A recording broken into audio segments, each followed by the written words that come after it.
Hello दोस्तों, hello steno channel में आपका स्वागत है। अगर आप इस चैनल से पहली बार जुड़े हैं तो चैनल को सब्सक्राइब जरूर कर लेवे ताकि आपको डेली डिक्टेशन मिलती रहे। इस चैनल के माध्यम से आपको डेली 2 डिक्टेशन दी जाएगी। पहली डिक्टेशन स्टार्ट होगी 10 सेकंड बाद।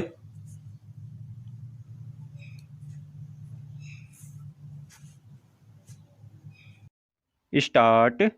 भारत एक बहुभाषिक और बहुसांस्कृतिक देश है। इस नाते सभी क्षेत्रों की अपेक्षाओं का ख्याल रखना सरकार की संवैधानिक जिम्मेदारी है विराम। लेकिन इसके साथ साथ आज़ादी के समय से ही ऐसे उपायों की खोज और उन पर काम लगातार जारी रहा है जो समूचे देश को एक सूत्र में जोड़ सके विराम। इस मामले में अलग अलग स्तर पर राजनीतिक और सांस्कृतिक पहलकदमियों के अलावा भाषा के रूप में हिंदी को एक अहम जरिया माना गया जो देश के एक छोर से दूसरे छोर तक के लोगों को एक दूसरे से जोड़ने में सहायक सिद्ध हो विराम। देश के आज़ाद होने के बाद केंद्र के स्तर पर हिंदी को राजभाषा का दर्जा तो मिला, लेकिन राज्यों की स्थानीयता और क्षेत्रीय पहचान के मद्देनज़र इसे थोपने की कोशिश नहीं हुई विराम।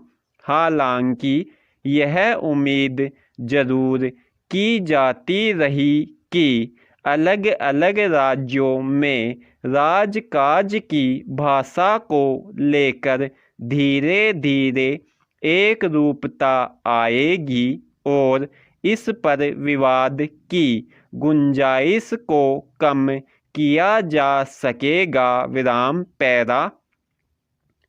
इसी क्रम में जम्मू कश्मीर में राजकाज की भाषा के रूप में हिंदी को भी जगह दिलाने के मकसद से केंद्रीय मंत्रिमंडल ने बुधवार को एक विधेयक को मंजूरी दे दी, जिसके तहत उर्दू और अंग्रेजी के अलावा अब कश्मीरी, डोगरी और हिंदी को भी वहाँ की आधिकारिक भाषाओं की सूची में शामिल किया जाएगा विराम। हालांकि इससे संबंधित विस्तृत जानकारी अभी सामने नहीं आई है, लेकिन इससे संबंधित खबरों के मुताबिक राजभाषा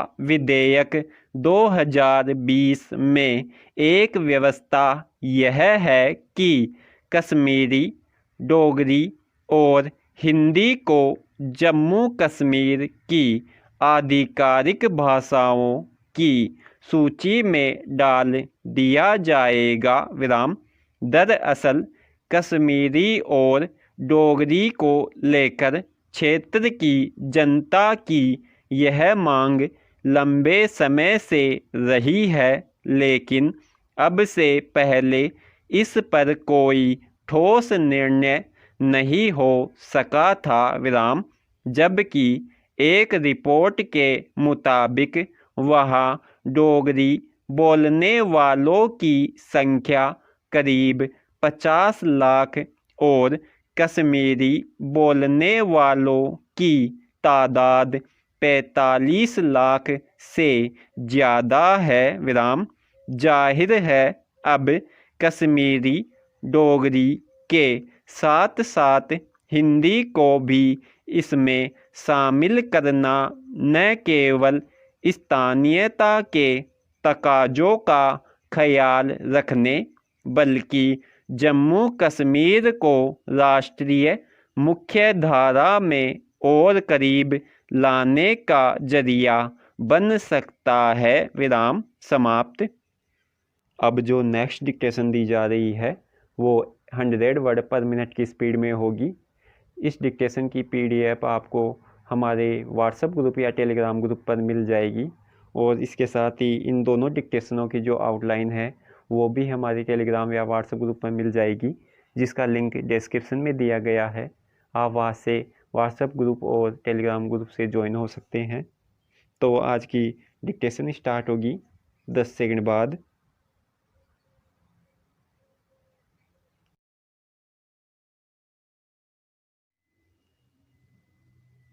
स्टार्ट।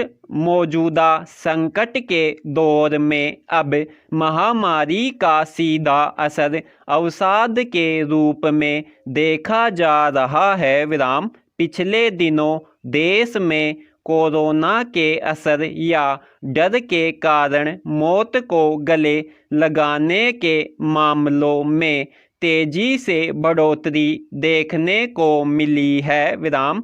युवाओं से लेकर बुजुर्गों तक के आत्महत्या करने के कई मामले आ चुके हैं। विराम। यह प्रवृत्ति दुनिया के अधिकतर देशों में देखी जा रही है। विराम। अंतर्राष्ट्रीय श्रम संगठन की एक रिपोर्ट में कोरोना के दूसरे असर यानी बेरोजगारी, नौकरी छिनने, वेतन नहीं मिलने, समय पर नहीं मिलने या वेतन कटौती, नौकरी जाने का तनाव, उद्योग धंधे बंद होने या बाजार में मांग नहीं होने या इसी तरह के अन्य कारणों से लोग तेजी से अवसाद का शिकार होते जा रहे हैं। विराम। पैरा। दरअसल 2019 के आखिरी 2 माह और उसके बाद 2020 में शुरुआती महीनों से ही सारी दुनिया को चार दीवारी में कैद कर देने वाली इस महामारी ने सब कुछ ठप करके रख दिया। विराम। पूर्णबंदी के कारण सब कुछ थम गया तो जिस तरह की भयावह तस्वीर सामने आई है और मामलों में बढ़ोतरी दर्ज की जा रही है उसमें यह सीधे सीधे आम लोगों की मानसिकता को प्रभावित कर रहा है और तेजी से अवसाद घर करता जा रहा है। विराम। देखा जाए तो कोरोना महामारी ने जीवन के लगभग सभी मोर्चों पर सारी दुनिया को हिलाकर रख दिया है। विराम। पैरा।